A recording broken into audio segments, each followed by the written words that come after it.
নমস্কার বন্ধুরা, welcome to my YouTube channel শাগনিকদানাথ রিভিউ। তো আজকের 4টে লেটেস্ট আপডেট নিয়ে তোমাদের সঙ্গে কথা বলতে চলে এসেছি। প্রথম আপডেটটা হচ্ছে পঞ্চায়েত 3 অফিসিয়াল ট্রেলার। এটা কিন্তু 17 তারিখ আসার কথা ছিল, 17 মে, কিন্তু গতকাল একটা ইউটিউব চ্যানেল ওটাকে লিক করে দেয়, প্লাস অনেক জায়গায় তো আরও লিক হয়েছে, শুধু ইউটিউব চ্যানেল বলবো না। তো বাধ্য হয়ে মেকার্সরা কিন্তু আজকেই মানে 10টা নাগাদ, 10টা একটু পরেই ট্রেলারটা কিন্তু রিলিজ করে দিয়েছে ইউটিউব চ্যানেলে। এবার যেটা ট্রেলার রিলিজের অ্যানাউন্সমেন্টের যে পোস্টারটা ছিল ওটাতে কিন্তু সচিবজি ছিল না। সবাই কিন্তু জিজ্ঞেস সচিবজি কোথায়, সবাই তখন বলছে কমেন্টসের মধ্যে যে অন্য জায়গায় চলে গেছে ট্রান্সফার। কিন্তু ট্রেলারটি এবার আমি রিভিউ করবো, সেটাই আমি আপনাদের বলছি। নতুন সচিব আসার কথা এসছে, কিন্তু তাকে সে ফোন করেছে প্রধানকে যে আমি এসে গেছি নতুন সচিব, বলছে তুমি এখান থেকে চলে যাও, তোমার লাগবে না এখানে। তখন জানা গেল যে পুরনো সচিবকে পাঠানো হবে না, ট্রান্সফার ক্যান্সেল করিয়ে দেওয়া হয়েছে, এই গ্রামেই থাকবে। তো খুব ভালো কথা। এবার ট্রেলারটা এক কথায় যদি আমি বলি, জাস্ট মারাত্মক হয়েছে। মানে হাসির এলিমেন্টসগুলো বলো, ব্যাকগ্রাউন্ড মিউজিক বলো, তারপর সবার যে ক্যারেক্টারটা যেরকমভাবে দেখিয়েছে, তারপর ট্রেলারের মাঝে যে একটা ডায়লগ দেখ রে হো বিনোদ ক্যাসে সচিব জি গুসা করে রে, ওই ডায়লগটা কিন্তু মানে সব জায়গায় অনেক মানে মিম হিসেবে ইউজ করা হয়েছে, দেখ রে হো বিনোদটা শুধু। বাকি তারপর তো অনেকজন ওইভাবে করে নিয়েছে, ওই ডায়লগ বসিয়ে দিয়েছে। ট্রেলার ওয়াইজ খুবই ভালো। জিতেন্দ্র কুমার আর মেয়েটার যে কমেডি সিন একটা আছে ট্রেলার প্রথম দিকে, যে ছেলেটা বলছে যে সন্ধ্যে 7টার পরে আমরা যাবো অন্ধকারে জঙ্গল, বলে ওখানে কী করতে যাবে, ওই জায়গাটাও বেশ ভালো লাগছে। তারপর আরও অনেক কমেডি জায়গা, আর এবারে ইলেকশন নিয়ে দেখিয়েছে, তো এটা কিন্তু ভালো টপিক। এবার দেখা যাক, অনেক দিন ওয়েট করার পরে কিন্তু এবার আসছে সিরিজটা, তো দেখা যাক কেমন হয়। আচ্ছা, সেকেন্ড যেটা নিয়ে কথা বলবো সেটা হচ্ছে রাম পথিনী আর সঞ্জয় দত্ত অভিনীত ডাবল স্মার্টের অফিসিয়াল হিন্দি টিজার।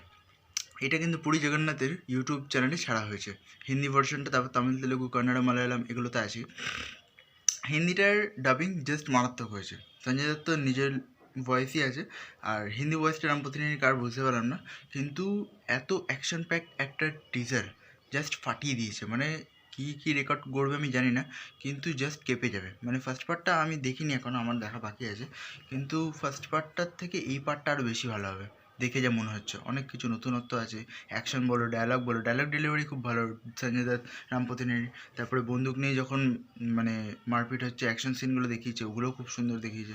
তো এটাই ছিল টিজার রিভিউ। থার্ড, হ্যাঁ, ব্যাকগ্রাউন্ড মিউজিকটা খুব মারাত্মক দিয়েছে। থার্ড হচ্ছে চন্দু চ্যাম্পিয়নের অফিসিয়াল পোস্টার। এটা কিন্তু আজকে 10টা নাগাদ আজকে ড্রপ করা হলো, কার্তিক আরিয়ান ড্রপ করে দিয়েছে। কালকেই বলেছিল যে প্রমোশন স্টার্ট করবে কালকে থেকে, কিন্তু কোনো কারণে হয়নি, একটু ডিলে হয়ে গেছে। তো আজকে পোস্টারটা ফার্স্ট অফিসিয়াল পোস্টার রিলিজ করলো। যা লাগছে মানে জাস্ট ফাটাফাটি, মানে মাসেলগুলো বেরিয়ে আছে, আর এমনভাবে মানে দেখিয়েছে দৌড়চ্ছে পুরো, ঠিক আছে, একটা অলিম্পিক রেসে পুরো খালি গায়ে, পুরো একদম খালি পা একদম ছিল, শুধু বুট পরা ছিল। যা মুখের এক্সপ্রেশন বলো বা যাই কিছু, জাস্ট অসাধারণ লাগছে। মানে কার্তিক আরিয়ানের বেস্ট মুভি হতে চলেছে চন্দু চ্যাম্পিয়ন। আর কবির খানেরও অনেক দিন পরে আবার একটা কামব্যাক আমরা দেখতে পাবো না, অনেক দিন উনি কিন্তু ডিরেক্টরের পর থেকে সরে আসেন। দেখা যাক সিনেমাটা কেমন হয়, কিন্তু পোস্টার ওয়াইজ দারুণ করেছে। পোস্টারের কালার গ্রেডিং বলো বা যাই বলো, দারুণ লাগছে, আর কার্তিক আরিয়ানকেও মানিয়েছে। Fourth update and the last update নিয়ে কথা বলবো, যেটা হচ্ছে সিঙ্গাম আগেন। সিঙ্গাম আগেনের কিন্তু একটা পোস্ট করেছে মানে অর্জুন কাপুর, যে আমার যতটুকু পার্ট ছিল অ্যাজ আ ভিলেন আমার কিন্তু সেটা কমপ্লিট হয়ে গেল। এবার দেখার বিষয় যে এটা কি এই দিওয়ালিতেই তারা রিলিজ করছে, কেন কি অনেকটা করেই কিন্তু কেউ কেউ পোস্ট করছে যে আমাদের শুটিং কমপ্লিট হয়ে গেছে, thanks to the mast director Rohit Shetty, এরকম। এবার দেখার বিষয় যে কতটুকুনি বাকি আর কতটা বাকি সিনেমার শুটিং, কেন কি যতক্ষণ না পুরো কমপ্লিট হবে অফিসিয়াল আপডেট কিন্তু কিছু আসবে না। আর এটা যদি একবার হয়ে যায় দিওয়ালিতে, তাহলে সূর্যবংশীর পর কিন্তু এইটা রোহিত শেট্টির সেকেন্ড দিওয়ালি ফিল্ম হতে চলেছে। তো আজকের মতো এই পর্যন্তই, আবার দেখা হবে পরের ভিডিওতে। ভালো থাকুন, সুস্থ থাকুন, থ্যাংক ইউ।